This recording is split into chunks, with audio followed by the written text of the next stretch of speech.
O Supremo deve iniciar em sessão plenária na próxima semana a discussão sobre a obrigatoriedade da separação de bens em casamento de pessoas com mais de 70 anos.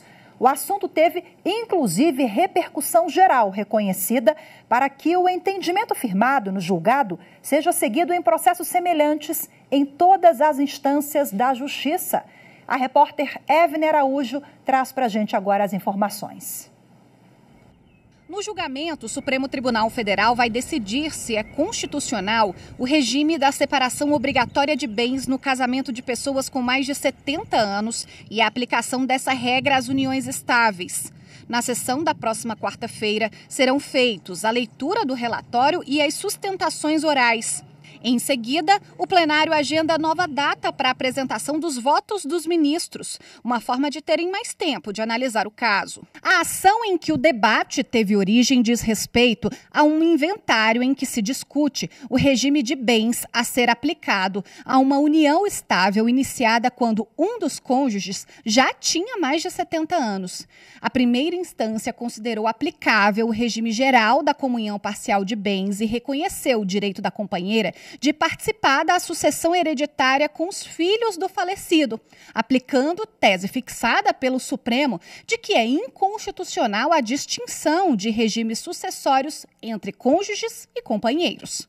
A decisão foi reformada pelo Tribunal de Justiça de São Paulo. O TJ aplicou à união estável o regime da separação de bens, conforme prevê o Código Civil. Para o TJ, a intenção da lei é proteger a pessoa idosa e os herdeiros de casamentos realizados por interesses econômico-patrimoniais. No STF, a companheira pretende que seja reconhecida a inconstitucionalidade do trecho da legislação e seja aplicada à união estável dela o regime geral da comunhão parcial de bens. Ao se manifestar pela repercussão geral do tema, o ministro Luiz Roberto Barroso ressaltou a relevância do assunto. Do ponto de vista social, a definição do regime de bens produz impactos diretos na organização da vida da sociedade brasileira.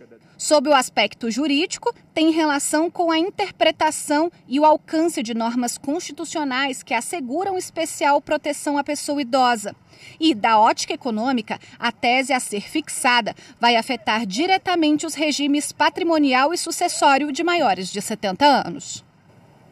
Confira agora outros destaques da pauta de julgamentos do Supremo Tribunal Federal para a próxima semana com a consultora jurídica da TV Justiça, TV e Rádio Justiça, Karina Zucolotto. E na próxima semana, quarta e quinta-feira, no Direto do Plenário, nós temos pelo menos 7 temas pautados para a possível discussão dos ministros aqui no Supremo Tribunal Federal. Um deles é o que chama mais a atenção, que trata justamente do regime de separação total de bens para casamentos e uniões estáveis envolvendo pessoas com 70 anos ou mais. Mas temos mais na pauta. 3 recursos extraordinários para a fixação da tese de repercussão geral de decisões que já foram proferidas aqui do Supremo.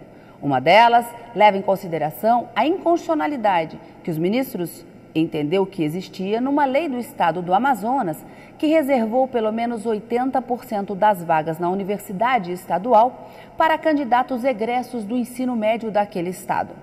Em outro caso, os ministros decidiram que é constitucional a fixação de um piso nacional para agentes comunitários de endemias e agentes de saúde, agentes comunitários de saúde.